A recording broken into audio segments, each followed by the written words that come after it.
afternoon, and thank you so much for joining us in this discussion on sustainable change around bias in emergency medicine. I'm Kamna Balhara. I'm an assistant professor and assistant residency program director at Hopkins, and I'm joined today by an incredible panel of very closely seated colleagues who you'll have a chance to meet as the presentation unfolds. I think we all recognize that bias and issues around equity and diversity are urgent and pressing topics in emergency medicine. But we want to go beyond just that knowledge and making that statement. What we really need is iterative reflection and action. This is crucial to sustain change, but typical bias trainings don't really create space for any kind of vulnerability or reflection. So what we want to do is provide something different from typical bias training. We want to create a structured manner for you to critically reflect on the concept of bias and your own relationship with propagating or mitigating bias. So during this session, there will be some pauses for metacognition and reflection to allow you to identify priorities and barriers that are specific and tailored to your specific context or institution. And these reflection activities are also exercises that you can take back with you to your group or department, whether it's learners or faculty or interprofessional staff, to create the groundwork for sort of reflecting and thinking outside the box to drive sustainable change. We're very appreciative that you've taken the time to be here with us today, so we do encourage you to use this as an opportunity to engage and challenge yourself and get a little bit uncomfortable, and we hope to create a safe environment for us to be able to do that together.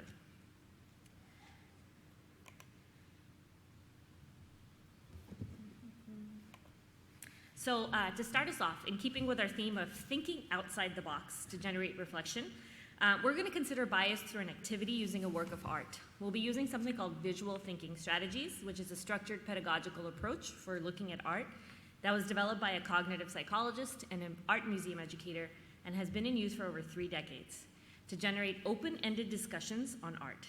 We are going to be looking at a photograph together and discussing it.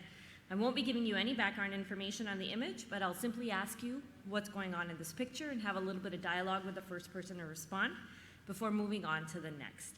So we're going to do a very abbreviated version of this, so obviously we won't have a chance to hear from everybody. But if you'd like to contribute, if you project really well, feel free to yell from your seat or come right up to the microphone, and we'll go from there. So we're going to take a couple seconds to look at this work of art. This is not about being an expert in art history. This is not an art history session. This is simply the perspectives and insights that you bring, and this is a great place to embrace non-closure and discomfort.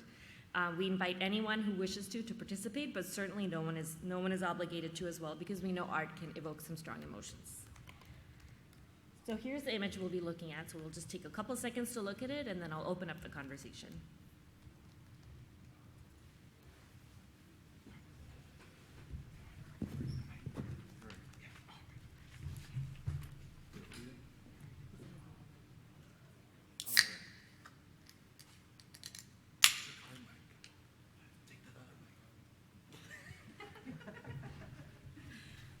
Bear with us. We're clearly used to the Zoom meetings, and this is in person, so we're trying to hybridize this. Yeah, it's quite the opposite. Instead of unmuting ourselves, we probably have to work on muting ourselves here, so sorry about that.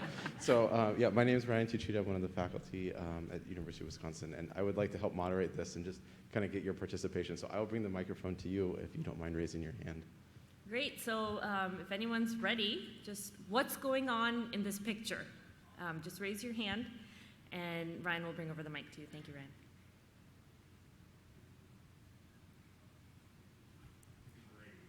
Thank you. All right. I think the emotions that this evokes for me are both one of sadness and anger. And I think what strikes me in this piece of art is that the juxtaposition of the flag and what it represents, the idealism that it represents, and then the reality for so many marginalized folks in our communities. Great, so I'm hearing you describe that there is a sort of a duality, a sense of sadness and anger, and you reference the flag just juxtaposed with this individual. Ryan, I'm sorry, I'm going to ask you to go back because I have one more question for him. Oh, yeah. Could you tell us more about what do you see that makes you name those two emotions, anger and sadness? I'm sorry, repeat the question. Could you tell us what you see that makes you name those two emotions, anger and sadness? I'm sorry. So, I mean, again, I think that the anger is just this, this African American woman in this photograph with a very stereotypical lower SES, things, broom and a mop, and it evokes so much negative imagery, at least in me, and negative emotion. And to see the backdrop be the U.S. flag, and we know the idealism of what that should represent, and for so many people, it's not a reality. So you're bringing our eye to the contrast between maybe the symbolic idealism of the flag, but sort of the stereotypic tropes of the person standing in front of it who's saddled with these tools of cleaning or labor, as you pointed out. Thank you. What more can we find?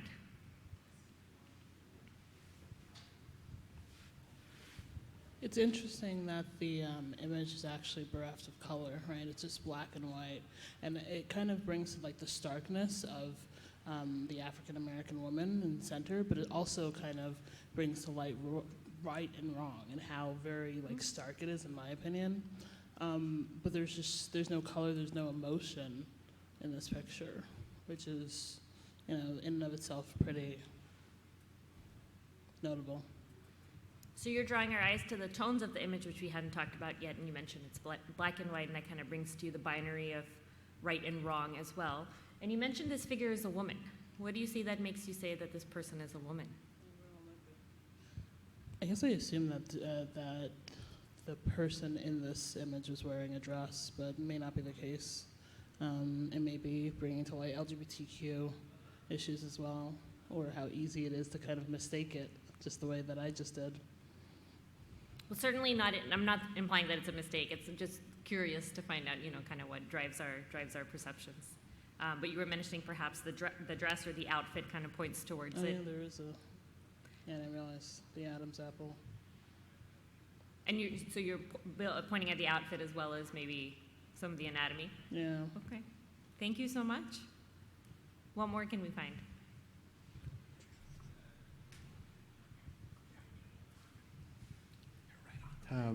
So I see someone who is, despite the socioeconomic status, that's well kept.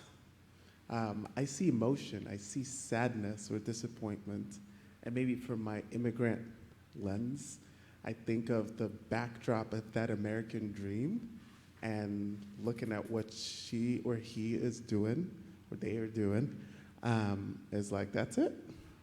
In my mind, is this the American dream? But the defiance of dignity, where despite what you're doing, they're well-kept hair in this way it needs to be, the glasses, the dress looks pressed. That's kind of what I see. Yeah, so you're pulling in sort of another element or interpretation of this image kind of based on your personal experiences, whether this flag we talked about idealism. You're also mentioning, does it represent the American dream? Is this the limit of the American dream?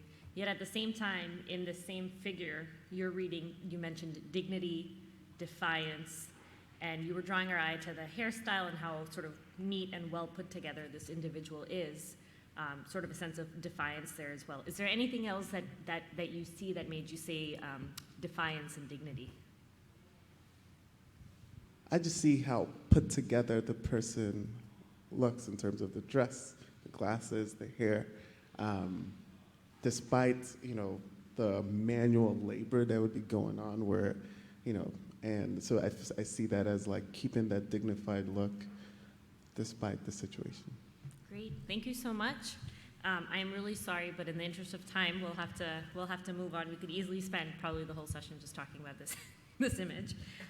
But thank you to each of you who volunteered to participate. I know it's not easy in a room just to talk about a worker pod, but I really appreciate each of you. So just briefly, is there anyone who would just like to shout out or share, even if you didn't have a chance to speak out loud, what this activity asked of you, or how it might be relevant to the topic of bias? And I know a couple folks kind of already brought up how their personal lenses affected how they see the image, certain assumptions that all of us easily make. Any other thoughts on what this activity asked you to do?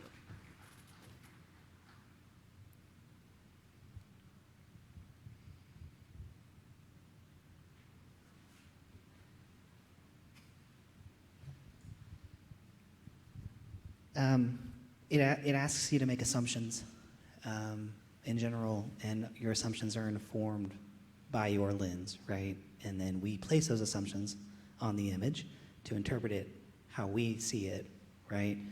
And it doesn't give you the opportunity to not make an assumption, right? Like that's the whole, like you have to do it. You don't get any other information but what's in front of you. Yeah, absolutely. I'm asking you to see what, name what you see, and you're obligated to make that assumption, which is obviously pretty reflective of what we do in our day-to-day practice as well. We work with limited sets of information and have to pull a decision from that.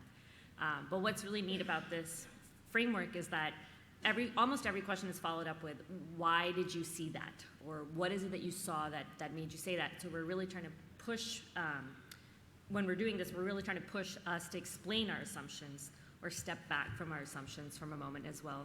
And our participants did a wonderful job of that as well. So thank you so much for that comment. So this activity is a really great example of how to create a supportive space for reflection, because you're coming at a topic through the lens of art, right? This is an indirect approach that feels potentially safer. This is not about being an expert physician. It's not about being an expert art historian. It's about your perspectives. So it sort of flattens the traditional hierarchies in power or knowledge, that sort of differential that might otherwise preclude open or vulnerable conversation. And there's sort of neutral facilitation involved to try to empower everyone to share. So this is just one example, sort of an out-of-the-box activity to get people engaged, because I think often when we hear implicit bias training, people get turned off. And we're really trying to change how people engage and invest in this topic when we're discussing it. So we're going to have some pauses for reflection, and we really encourage you to take advantage of these. So we've talked about this image. We've sort of addressed the topic of bias. So here's the first of 3 reflection pauses. There's a QR code here as well as a link, and we'd ask you to just take a few moments to write down how you feel about the concept that each of us is susceptible to bias. So go ahead and open it up and start jotting down your notes. While you're writing, I just want to remind you this is completely anonymous. Feel free to be as open as you would like. We have no way of identifying who wrote what.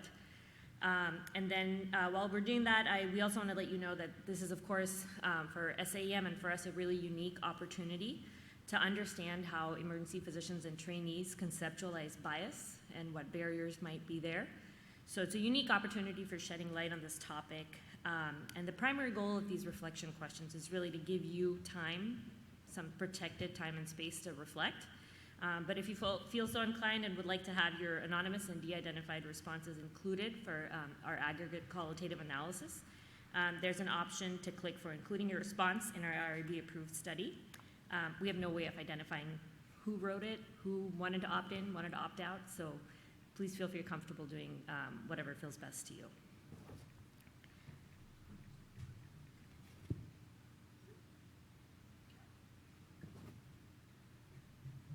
So we'll just take about 1 more minute for folks to jot down their reflections before we move on.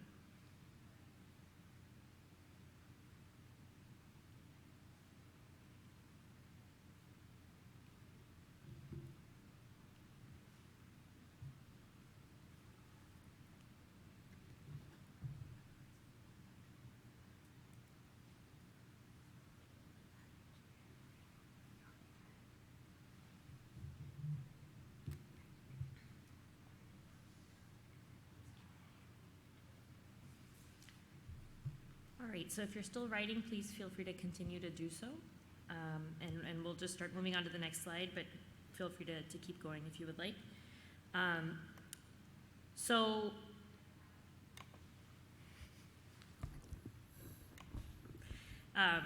thank you for taking the time to pause to reflect, whether you did that internally or wrote something down. But the purpose of this workshop is not to be an entirely comprehensive discussion of every single topic around bias. That would take us days. So we have chosen just 2 illustrative themes that we're going to spend the rest of the workshop focusing on to drive reflection and action. The first of these is the importance of creating representative and inclusive workspaces. And we'll start by describing a study by Fitzsouza et al. This was a qualitative, interview-based study of Yale medical students to assess their perspective on art and portraits that were hung around their institution at Yale. So they were asked open-ended questions about the portraits in Yale's Hall of Medicine and how that made them feel, especially about belonging. And at the time of this study, the portraits there consisted of 3 portraits of white women and 52 portraits of white men.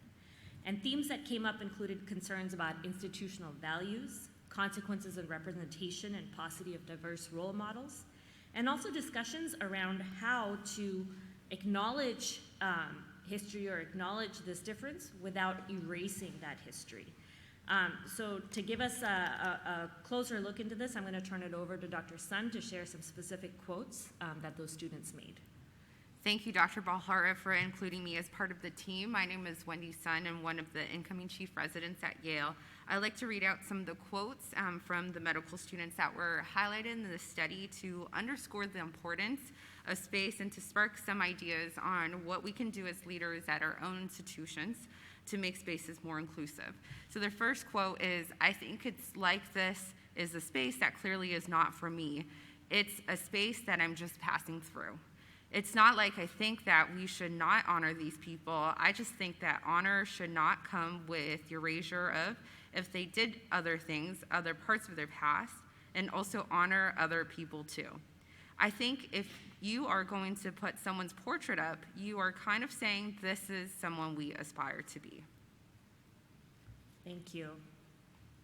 So for our next little brief activity, we've touched upon how something as simple as a portrait on a wall can really cause a really strong response.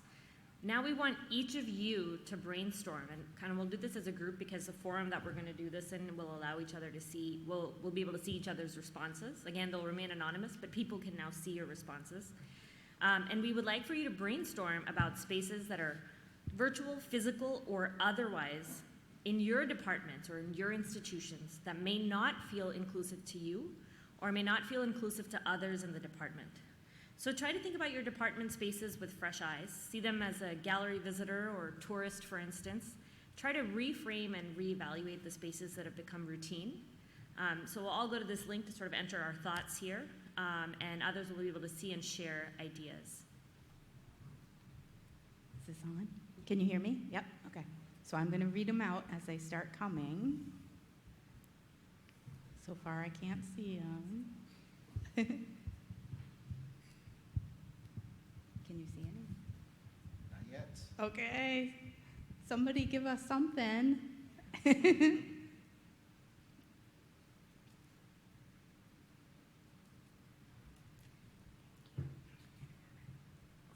Oh, okay, great. Thank you for pitching in. So a website that shows residency leadership, who are all are white people.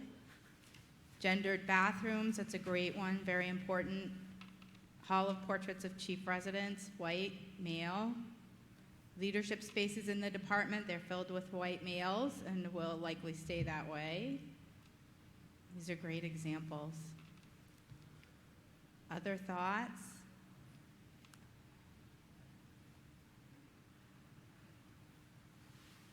Other spaces, walking into the ED and not seeing anyone that looks like me. The entire ED coming into work clinically, or adapted and desensitized more so with time. Leadership consisting only of men, no female representation. 2 sets of male-female bathrooms for our interview day. None are accessible or welcoming to other genders. Pictures of my residency class, love them, but there's a clear difference in color and faces. Police in the hospital rooms and hallways. We've heard about that at my own institution lately, making patients feel uncomfortable. Really important points. Gendered locker rooms and bathrooms, that's another great example. These are awesome, you guys. Really nice. All things that we can do much better at. The hallway where we keep intoxicated and psychiatrically ill patients, that's really important too. It's hard to feel like our patients are respected when they're sort of warehoused in the hallway like that. These are great. How are we doing on time? I think we can move on to the panel. All right. So my name's Tanya Strout, and I'm from Maine Medical Center in Portland, Maine. And now we're going to be transitioning to sharing some pointers and best practices from our panel. around the issues of representation and inclusivity based on our unique expertise and lived experiences. So I'm going to begin. Over the last several years, land acknowledgements have become a more prevalent practice in both our virtual and in-person spaces. When practiced authentically, land acknowledgements can be an important way to educate ourselves and others about the indigenous communities upon whose land we're situated as we gather to work and play. Our collective history has been systematically whitewashed to erase the atrocities experienced by indigenous peoples of North America. So acknowledging the people whose land we currently occupy is one small action that we can take to open our hearts and our minds to the more difficult work of truth, reconciliation, and decolonization, recognizing that without decolonizing work, we're complicit in continuing to benefit from these historic atrocities. The risk, however, is that land acknowledgements can be empty expressions of performative allyship.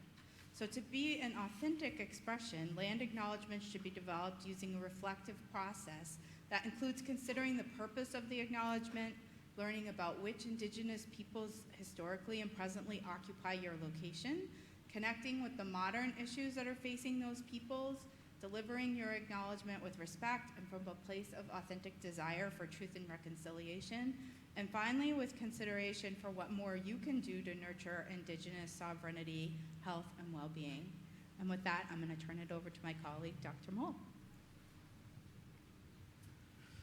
Hello, everybody. I'm Joel Moll from Virginia Commonwealth University. And what I'd like to just kind of ask everybody to consider when you're thinking about your real environment or your virtual environment is including all your senses, including hearing. If you're there, what do you hear? What kind of communication is there? And that's so important because in emergency medicine, I don't think I have to tell everybody, communication is, for a short period of time that we have to interact with the patient, starting off on the wrong foot is clearly a problem. I mean, if I had a quarter for every time somebody asked me about my wife, I would probably be retired or at least on much better vacations. I used to say nickel in that phrase, but with inflation, it's probably a quarter now. Anyway, I mean, but if you hear that heteronormative presumption, patients or colleagues are stressed, then think about if you're a patient and somebody asks you, is this your wife, or asks you about that, or a husband, and it's, same-sex situation. Do you feel like you're comfortable being able to say, no, I don't have a wife, I have a husband? Am I going to be accepted? Am I going to be treated the same? Imagine the stress that goes on, and a lot of people have had difficult, coming out processes, but they're coming out all the time, and with your encounter, that's another one. And I think you can ease it by using neutral terms and not be heteronormative for all kinds of patients in that situation, and team members for that matter. You shouldn't have to unnecessarily burden that. So use terms like partner, spouse, significant others. Let the person in the room with them define who they are as opposed to you defining it for them. Use of language is so important not to be judgmental. Think about how many times we say this person's an alcoholic as opposed to somebody with alcohol substance use disorder. Think about how many times that sexual orientation is not used, sexual preferences, and that certainly is not the right word. Preference, it's an orientation, not a preference. And then misgendering patients, you're going to hear that, you're going to probably experience that, but apologize, move on, and kind of go from there. But patients hear also a lot of what we say directly and indirectly. I unfortunately was a patient a couple months ago in my own emergency room, and the kind of things I overheard were just baffled me. And so it's just sitting in a room and listening to what our patients get exposed to, I think, is incredibly important. So it's important that we be purposeful and neutral to allow patients to derive their identity, to avoid terms with judgment or negative historical associations, to help engage trust and confidence not only with you as their provider, but also with your teammates as far as taking care of them. Hello, I'm Marquita Norman from UT Southwestern Medical Center. So reviewing our virtual spaces for inclusivity and representation while still remaining authentic, being sure that we are truly representative and do not paint a misleading picture. Specific to those in leadership positions, being mindful of who's in the room and who's not in the room, and who's not represented at the meetings or on the committees. Not just specific to race, ethnicity, but also considering age, gender, accommodations, and I also think about, as we are talking about emergency medicine, even within our own specialty, our PIM folks, our tox folks, think about who's involved in the process but still not in the room to be inclusive of all. and be encouraged to offer greater involvement of our colleagues by joining potential projects, participating or co-leading on committees within the entities that you do have control over.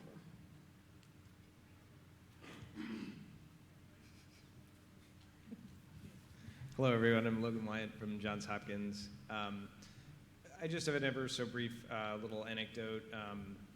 Even simple images, lapel pins, stickers can really have leave lasting impressions.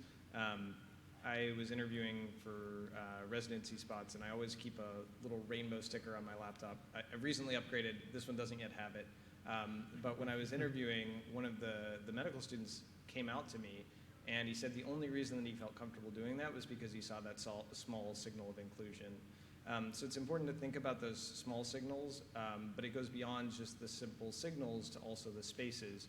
So considering things like inclusive, gender-neutral bathrooms that are accessible, as well as having readily accessible lactation rooms, demonstrates that in our spaces that we value inclusion.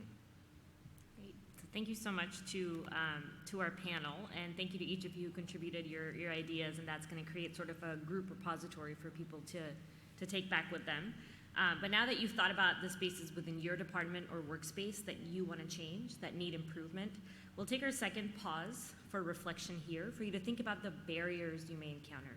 So you may have things you want to change, but what is stopping you from changing those things? Whether it's specific fears or concerns, the barriers can be personal or professional. Tell us what you face when you're trying to address sources of bias that prevent inclusive environments in your workplace. Again, these are anonymous. No one else will be able to see these. And again, if you'd be willing for us to include your responses in our aggregate analysis, please feel free to opt in.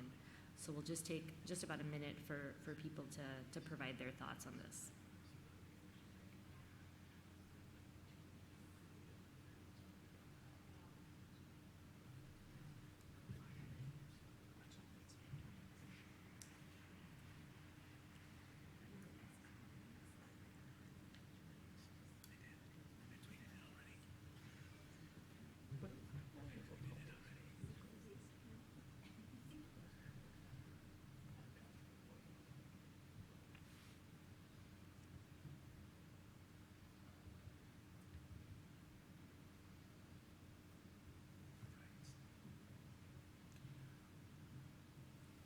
All right, so if you're still writing, please feel free to continue to do that as we move on.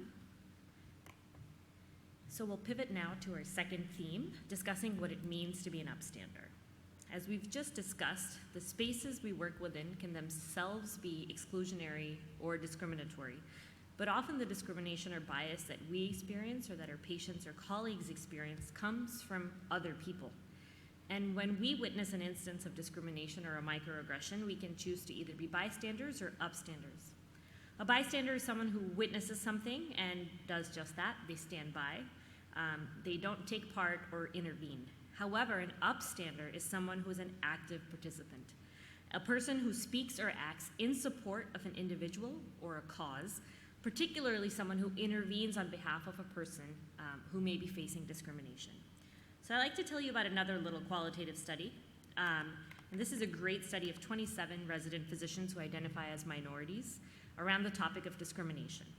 Participants described 3 major themes: a daily barrage of microaggressions and bias, minority residents tasked to be race and ethnicity ambassadors, and challenges while negotiating their professional and personal identities while being seen as an other by those around them. So I'll turn it back over now to Dr. Sun to share some of those testimonials from residents. Yeah, so some of the quotes from this study include, wow, you've really come a long way. You know, being a Mexican, that's just, I didn't expect somebody to be that well educated.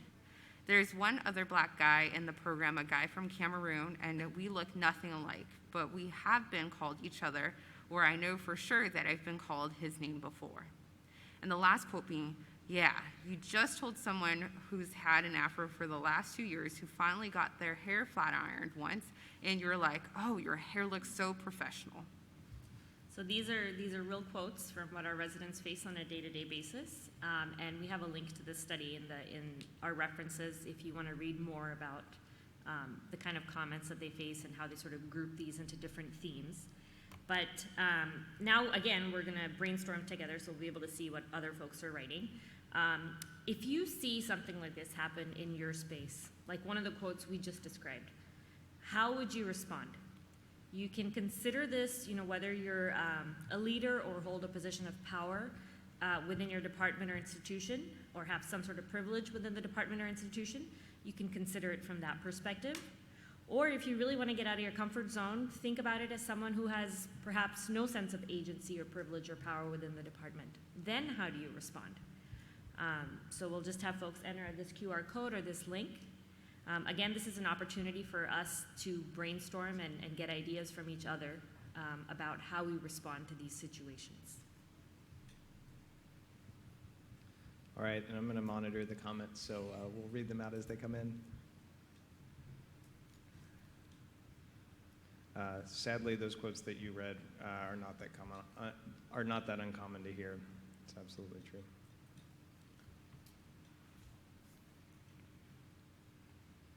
I'm an attending, I speak up. It's great. It's important to have upstanders. It upsets me when this happens to our students and residents, and I feel obligated to speak up.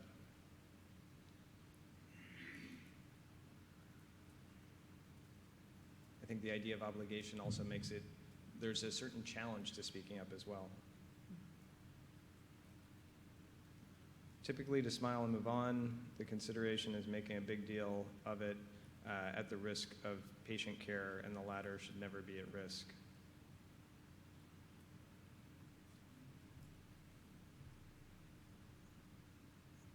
I've had all these said to me in some ways, so I have to say something.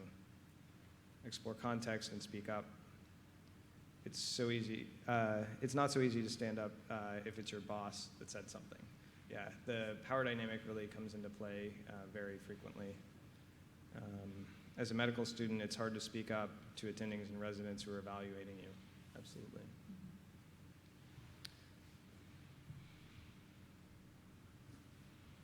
Resident. Outside of the hospital, I speak up easily. In the hospital, it's a lot harder to navigate. Again, speaking to the challenges that come with the power dynamics. Absolutely.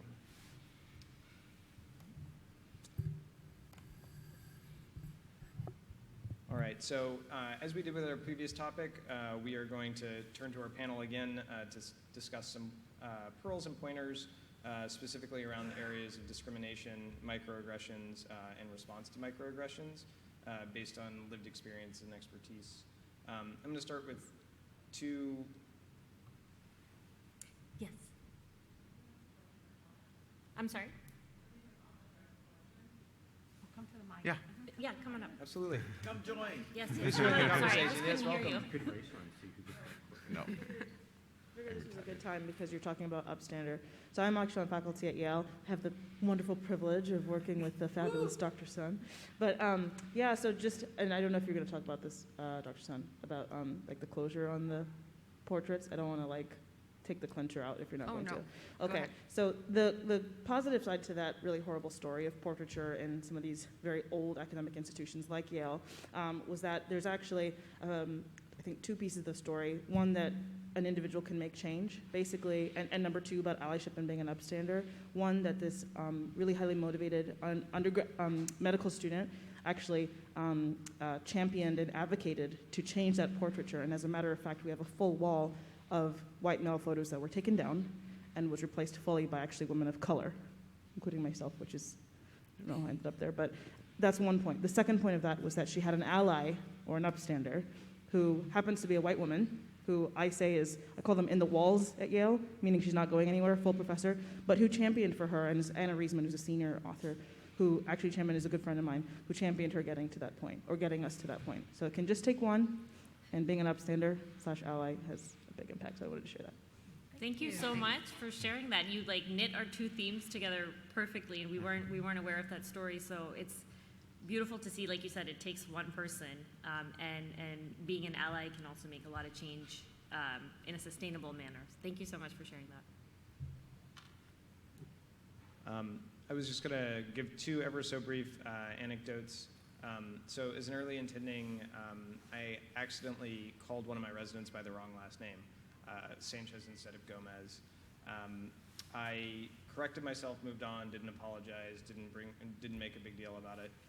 And then several years later, we were at resident conference, and we were talking about microaggressions, and I reached out to this resident, and I said, hey, I'm really sorry for that time.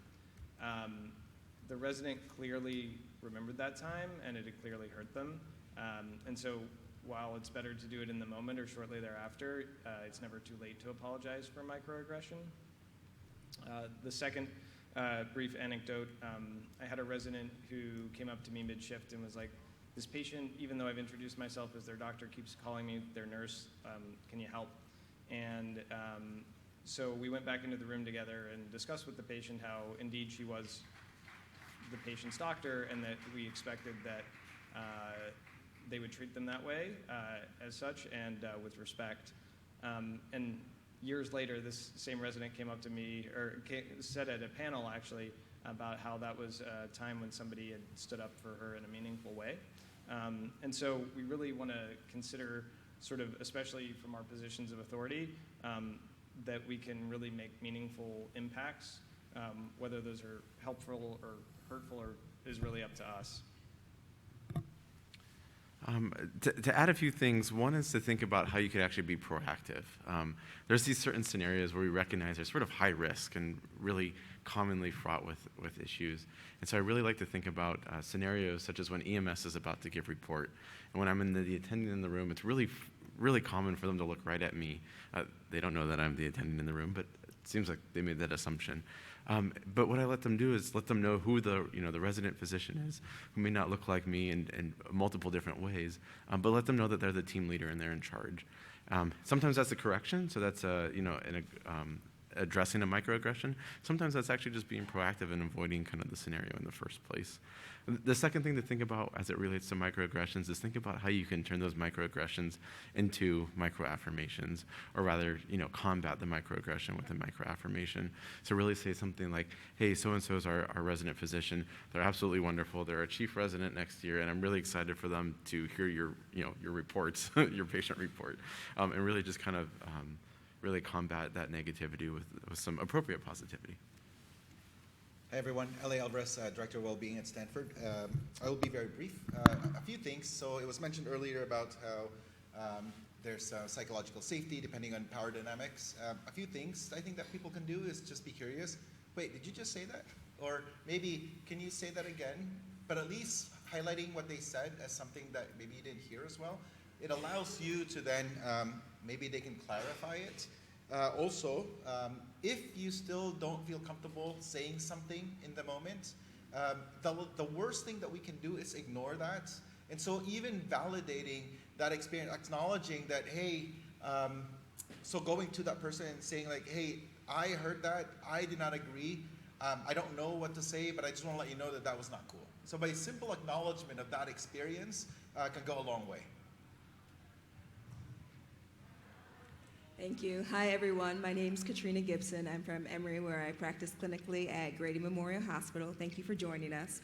And it's important to realize that we inflict our implicit biases on our colleagues as well.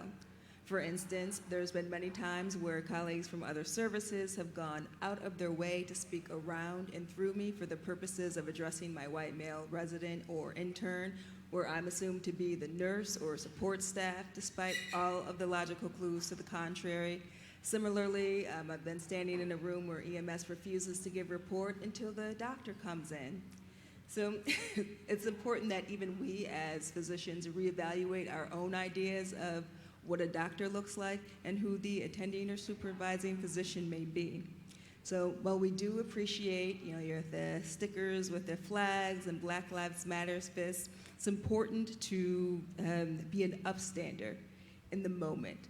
Define what your actionable items may be when being an upstander by creating an environment where everyone feels empowered to speak up and for themselves and others. So not only talk the talk, but walk the walk. So thank you so much to all the members of our panel. And now that we've discussed some of the nuances around being an upstander, we want to take our final pause for individual reflection. So again, at the QR code or the link, please take a few moments to jot down what barriers or fears you face, including your own, or maybe they're environmental barriers when you're trying to respond to something that happens in front of you. Maybe think about a time that you wish you'd spoken up, but you didn't. And tell us what stopped you. Again, please feel free to indicate if you'd like to opt in to have your anonymous responses included in our study. And obviously the reason we're asking this question or even having this conversation is because we do recognize that there are challenges to this process. So now's a great time to just take a minute to think about what your personal barriers might be.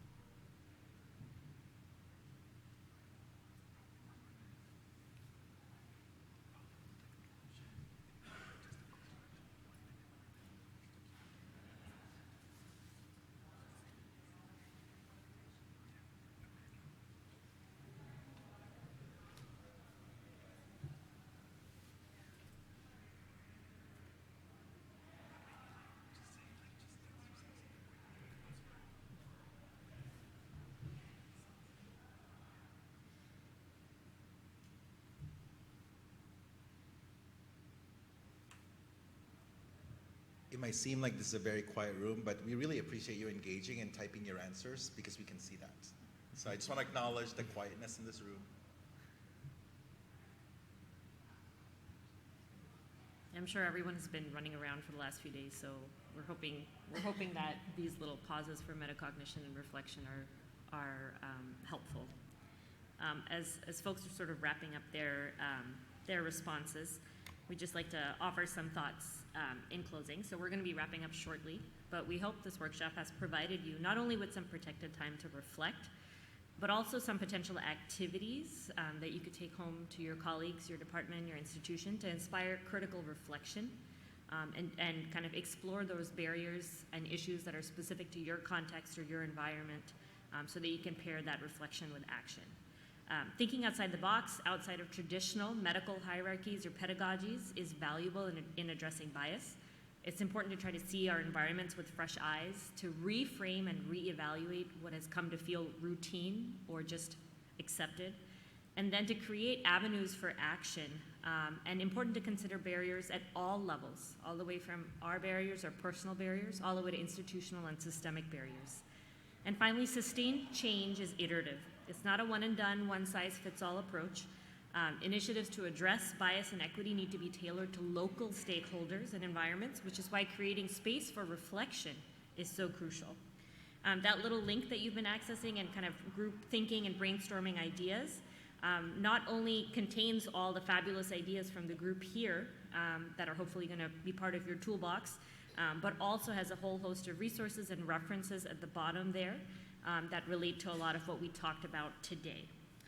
So we'll open it up to questions in just a moment, but last thing on your phone or computers, is there one word or brief phrase that you can text yourself after spending these 45 minutes with us?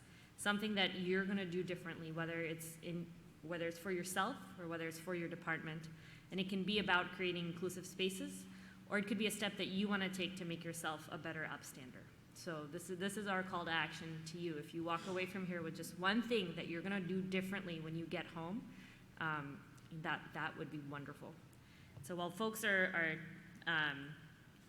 taking that time to do that, we'll be happy to take any questions. And again, we're really grateful for your attention and engagement during this session.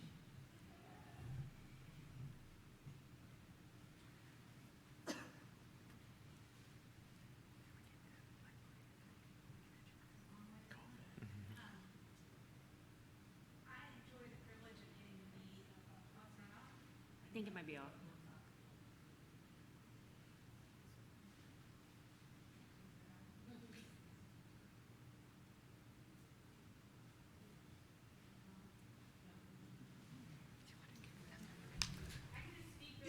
works. Yeah, that works. We can hear you. Oh, there it is. Thank you so much. Wendy, don't fall off there.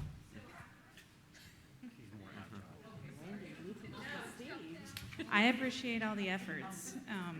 So I enjoy the privilege of being a medical director at a big medical center. And one of the things that I've been learning and listening about is that as you go to try and correct these microaggressions and address the implicit bias that we all have, you don't want to inflict trauma on others. Also, from my position, I cannot assume that I know what all the implicit. The one thing I do know is that I don't know what I don't know. So in trying to move forward in that sort of situation from the panel, I'd appreciate your thoughts on what's a non-trauma inducing way to make sure the folks whose opinions matter because they're a perspective different than mine, how do you elicit that without hurting people or insulting them so that you can get a comprehensive view of what would matter to other people? I can answer. So I thank you for that question. I think that's a common question that people feel. One of the first things I think about is who are we worried about offending the most, or recognizing that there's more than one person that could be offended in that situation. And I think what Dr. Alvarez had mentioned earlier, starting with like an open-ended question is a very easy way to kind of get around that and saying, what did you mean by that? Because that doesn't actually say that you were at all offended by what they meant, but really asking them to think a little bit further. The one thing, the other tool that I've used in some circumstances where I'm a little bit more sure that what was said was wrong, is to say, I'm worried that when you say something like that, it comes across as something else. And so just recognizing how things can be interpreted differently and take it off of what they said, but more about how it is received. Because I think at the end of the day, it's really about impact, right? And so people will say, oh, my intent was something different. But that honestly probably doesn't matter nearly as much as impact. And so when I clarify it that way, perhaps you didn't mean it this way. However, what you said came across in particular. Yeah, and then one of the things is from the visual taking strategies activity we did at the beginning, that second question is always, what do you see that makes you say that? And sort of just neutrally asking people to explain their assumptions to you also gives you insight into their intent, but also forces them to maybe take a step back and come to that realization on their own, by having a little bit of distance from what was just said. And also being vulnerable and saying, like, I screwed up. This is what I was trying to do. And having those brave conversations, like spaces to have those challenging conversations, is probably a lot more effective rather than not even talking about it. Because then it gaslights the experience that maybe it's just acceptable or it's not that bad or it didn't even happen. So I would prefer to even just have those uncomfortable conversations, challenging conversations, rather than not having that at all. And with that, I know that we are at time. We are very respectful of your time. So feel free to come up here, ask us questions, but really thank you so much. And I just want to give a big warm applause for the people here and also to Dr. Kamna Balhara, who's really thought about this project and led this. So thank you so much.